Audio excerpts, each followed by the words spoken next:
In the history of the NHL, there are bad trades, there are great trades, and then there is the Roberto Luongo trade. Or should I say trades, plural? Because this isn't a straight line, it's a circle.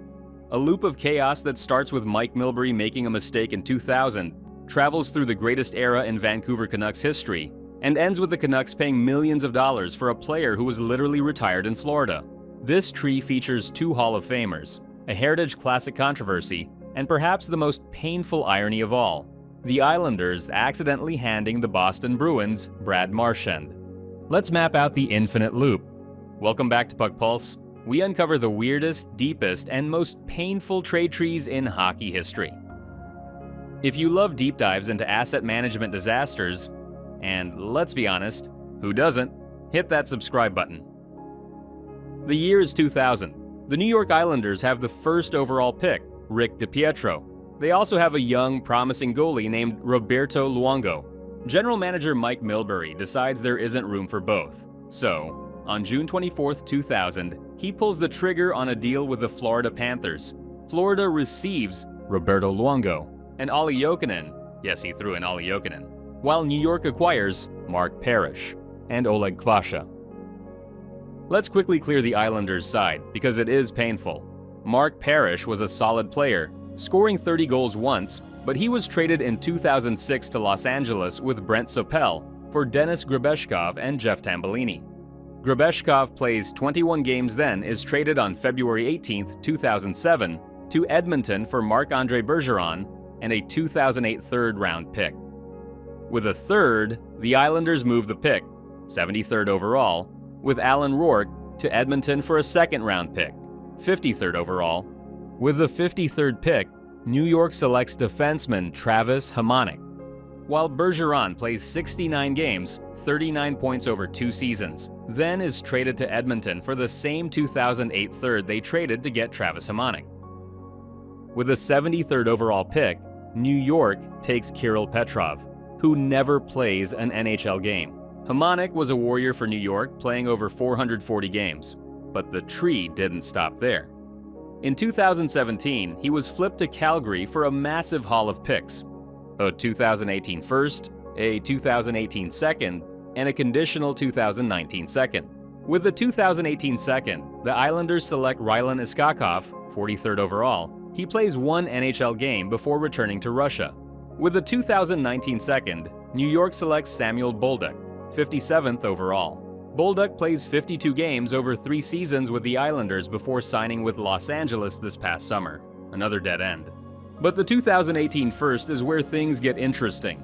With a pick, the Islanders selects defenseman Noah Dobson, 12th overall. Dobson plays 388 games, 230 points over 6 seasons with New York. Dobson was a star, but as we all know, this past June, the tree grew new branches. The massive deal sending Dobson to Montreal brought in Emil Heineman and 2 first-rounders. Think about that. The Mark Parrish trade from the year 2000 is still producing first-round talent for the Islanders 25 years later. It's the trade that refuses to die. With the picks, the Islanders select winger Victor Eklund and defenseman Kashan Aitchison respectively. Eklund is currently playing in the SHL and will look to join the Islanders organization in the near future, while Aitchison is currently playing for the Barrie Colts of the OHL with 32 points in 27 games. Both players look like promising prospects for New York and will be a part of Sweden and Canada's World Junior teams this year in Minnesota. While Heineman, in his first season in New York, playing a middle six role, he has 17 points in 34 games. Heineman also signed a 2-year, $1.1 million extension with the Islanders following the trade, meaning he will be with the team until the 2026 to 2027 season. So the Mark Parrish branch has turned out pretty well for the Islanders, and is still alive today. But Oleg Kvasha? This is the hidden gem of misery for Islanders fans. Kvasha plays 332 games, 156 points over 5 seasons. In 2006, the Islanders trade Kvasha to Phoenix for a 2006 third-round pick. The Islanders then trade that pick to the Boston Bruins for a 2006 fourth and a 2006 fifth. And with that pick, 71st overall, the Bruins select Brad Marchand. So, in a roundabout way, the Islanders gave up a Hall of Fame goalie and the asset trail led directly to the Rat King terrorizing the league for Boston. Ouch. Stop right there.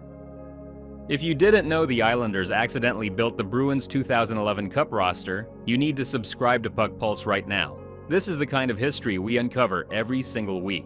Don't let the algorithm hide these stories from you. Hit that subscribe button.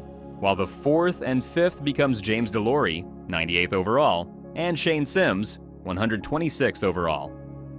They combine to play one NHL game. Back to Florida. They just robbed the Islanders. Olli Jokinen becomes the captain. He sets franchise records. He is a star. 567 games, 419 points over 7 seasons with Florida. In 2008, Florida trades him to Phoenix for Keith Ballard, Nick Boynton, and a 2008 second-round pick. Ballard plays 164 games, 62 points in 2 seasons. On June 25, 2010, Ballard is traded with Victor Oreskovich to Vancouver for Steve Bernier, Michael Grabner, and a 2010 first-round pick. Bernier plays 68 games, 15 points before signing with the Albany Devils of the AHL in 2011. Dead end. Grabner never suits up for Florida, being claimed off waivers by, ironically, the Islanders just 4 months after the trade. With the 2010 first, Florida select Quinton Howden, 25th overall.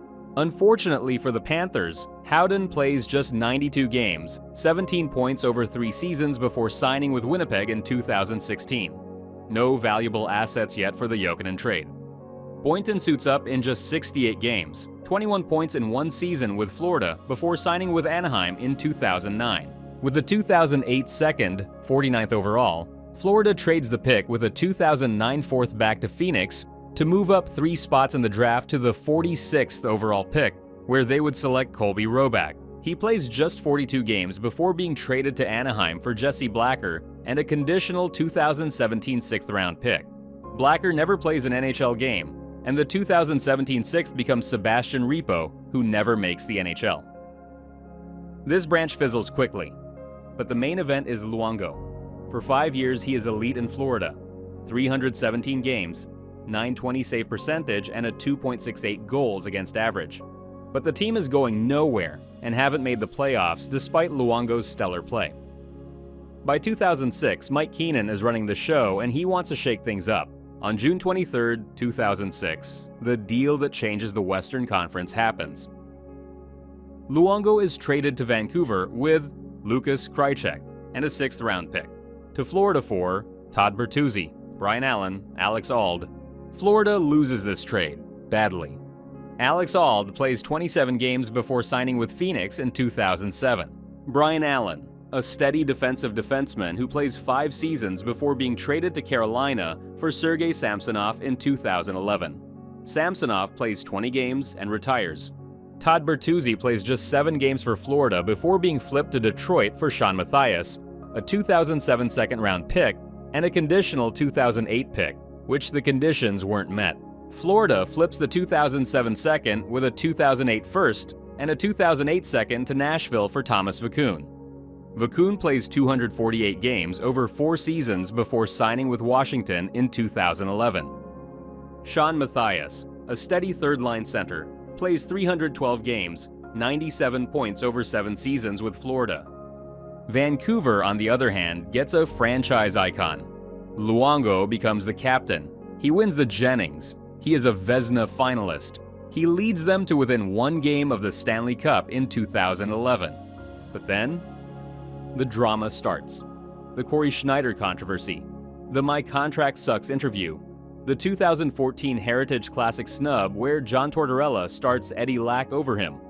Luongo wants out, and there is only one place he wants to go. On March 4th, 2014, the loop closes. Florida trades Sean Matthias with Jacob Markstrom to Vancouver for Roberto Luongo and Stephen Anthony. So, how does the tree end? For Florida, Stephen Anthony never plays an NHL game, while Luongo plays 5 more seasons, finally leading Florida to a playoff appearance in 2016. Retires as a Panther, gets his number retired, and is inducted into the Hall of Fame in 2022. A happy ending for Florida. For New York, a 26-year trade tree that still lives on today.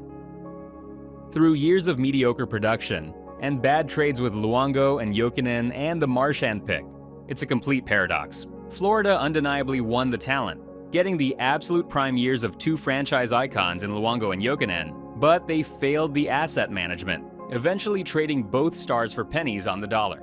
The Islanders? They lost the superstars immediately and even accidentally gifted Boston a legend.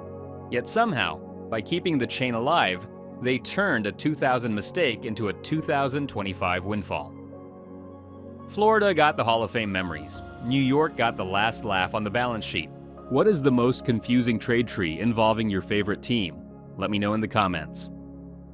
Next up, we are tackling the Eric Lindros tree, the one that literally built the Colorado Avalanche dynasty. Listen to me, you do not want to miss that upload. It is going to be our biggest breakdown yet. Subscribe and turn on notifications right now so you are the first to see it when it drops. Don't be the fan who misses out. This is Puck Pulse. Thanks for watching.